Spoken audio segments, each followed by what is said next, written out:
For more than 30 years, the US has had free rein when it comes to enforcing its ideologies and will on a global stage.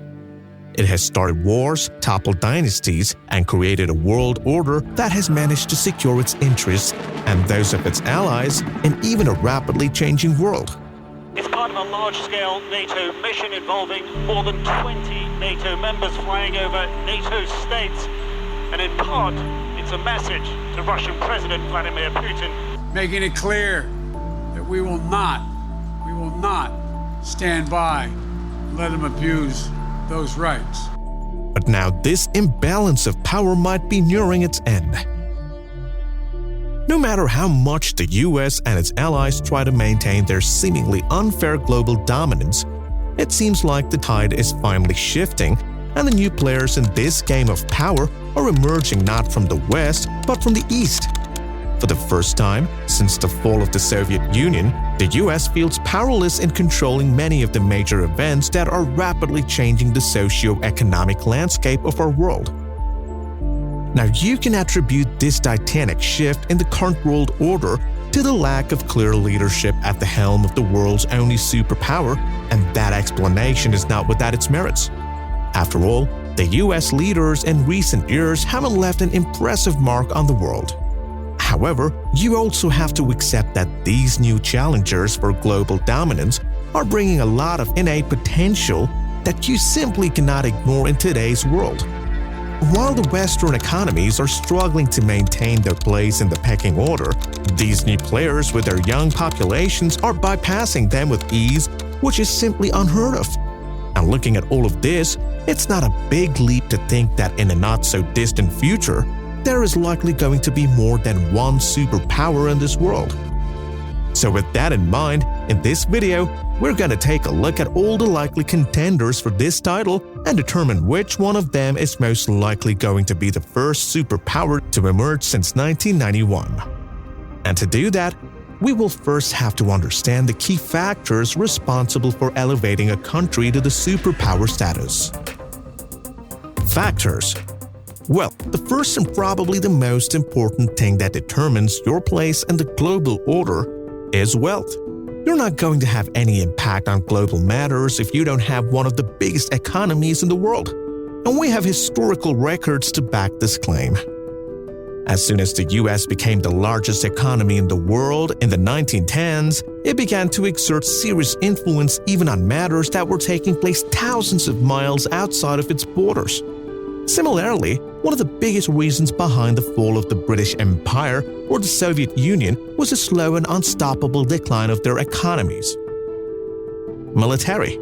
Another factor that's historically propelled countries into becoming major global powers is their military might.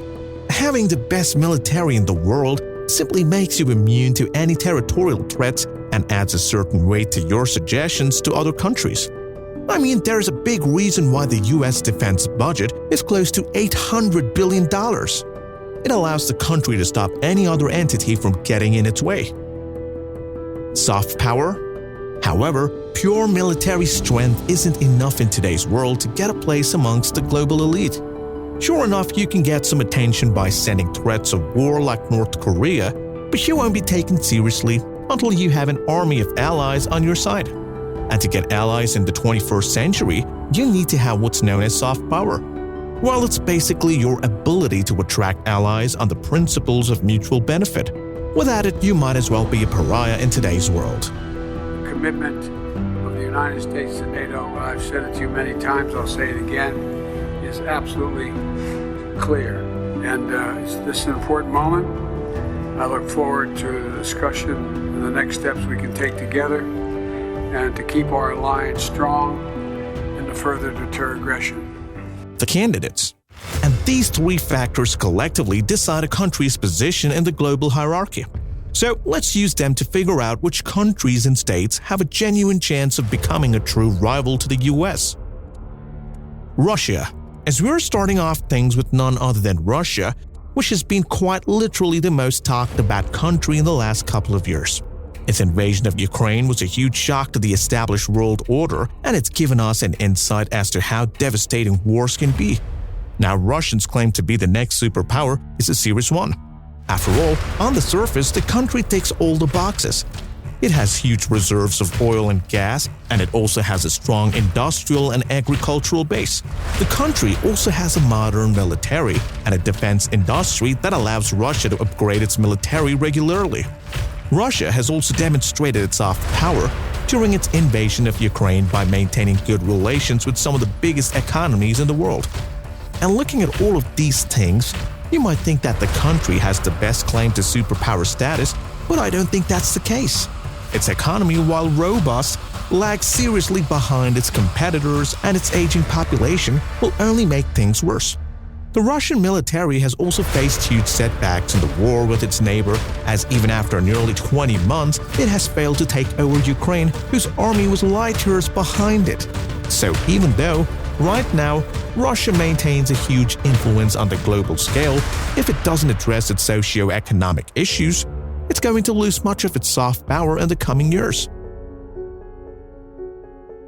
Brazil. Our second candidate for the title of superpower is a South American giant, Brazil. Now I'm sure some of you are surprised that I'm even considering Brazil in this video. After all, you don't really hear a lot about the country's global influence. But the South American nation deserves serious consideration for two main reasons. The first is its potential to become one of the biggest economies in the world. I know it currently isn't among the top 10 economies, but you have to consider its number 11 spot with some perspective. The country was suffering from a really bad recession up until 2017, and it also faced major political upheavals during that time. However, the country managed to bounce back with some good economic reforms, which is a great indicator. Its huge landmass also makes it super rich in natural resources, and a young population of 200 million people makes it primed for explosive financial growth. In addition to this, the country also has great relations with pretty much every major country in the world. It's not only a major ally for the US, but also enjoys a healthy friendship with China and Russia. The country, however, lacks a strong military and is marred by corruption and political instability. And these problems are keeping it from having a say in global matters. So for now, despite all of its potential, Brazil doesn't have a great chance of becoming a superpower in the foreseeable future. Indonesia. Another country with a lot of untapped potential is Indonesia, which happens to be the largest economy in Southeast Asia. The Muslim country is home to nearly 280 million people, and with an even younger population than Brazil, it is a serious rival to countries like India and China. It's also one of the very few countries that have the naval capabilities to challenge China in the Pacific. The country is known for being an economic partner to both China and the US. It also enjoys good relations with all Muslim nations, which is one of its biggest strengths. However, it lags behind most major world powers when it comes to military might. It also doesn't have the infrastructure that can propel its economy in the next decade. So just like Brazil, it doesn't have the credentials to challenge the US anytime soon. India. And that brings us to India, which is one of the strongest countries in the world even as we speak. Its rise to global stardom has been nothing short of legendary. Only a decade ago, despite its population of over 1 billion people, most people didn't consider India to have any chance of becoming a major global player. Fast forward to 2023, and it's on its way to becoming the third largest economy in the world by 2030. It's all thanks to the revolutionary economic reforms and a national policy of creating a highly skilled workforce. And once you consider that this country of 1.4 billion people has an average age of just 28 years, you can see why it's experiencing such remarkable financial growth. In addition to its booming economy, India also ticks the second box by having one of the strongest militaries in the world. Its standing army of 1.3 million people is outfitted with modern weaponry and a formidable nuclear arsenal. But the Indian military strength pales in comparison to its current soft power.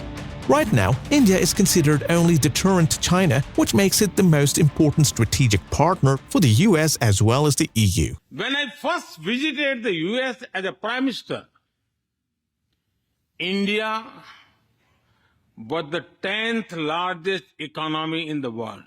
Today, India is the 5th largest economy. and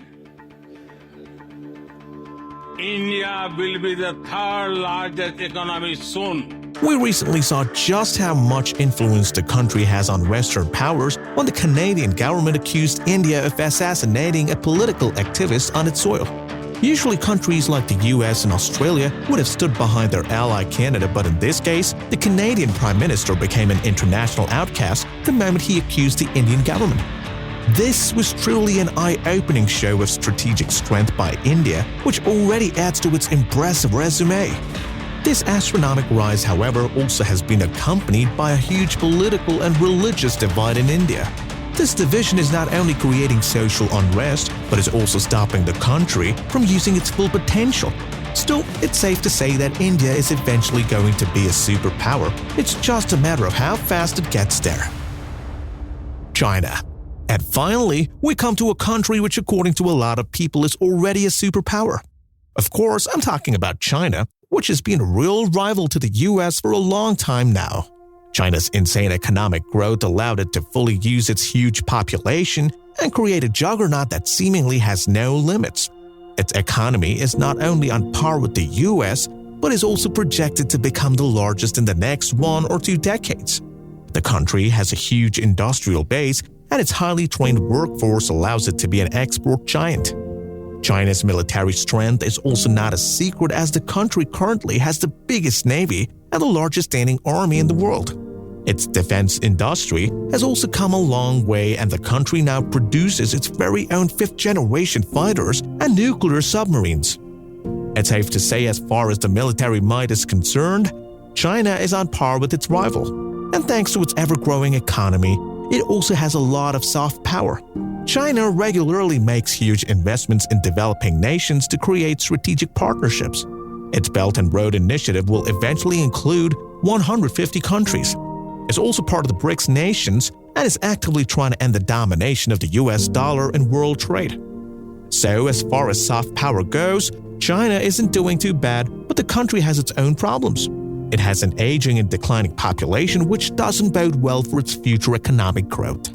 It also has been struggling with an economic downturn brought on by bad public investments and a corrupt bureaucracy. And after years of unchecked control over the Pacific, it also now faces a serious alliance that's being led by the US itself.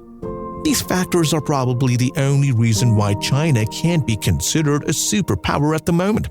If it can deal with these external and internal issues, however, I don't see why it can't replace the US and become the next undisputable superpower in the next 10 or 20 years. But for now, it seems like the US will maintain its dominance on the global scale despite its obvious shortcomings. And as you can see, it's not easy to become a superpower because you need a lot of things to go your way for years, which rarely happens in today's world. And that's probably why the US has been alone at the top for so long. And that brings us to the end of today's video. Thank you so much for watching, and I'll see you in the next one.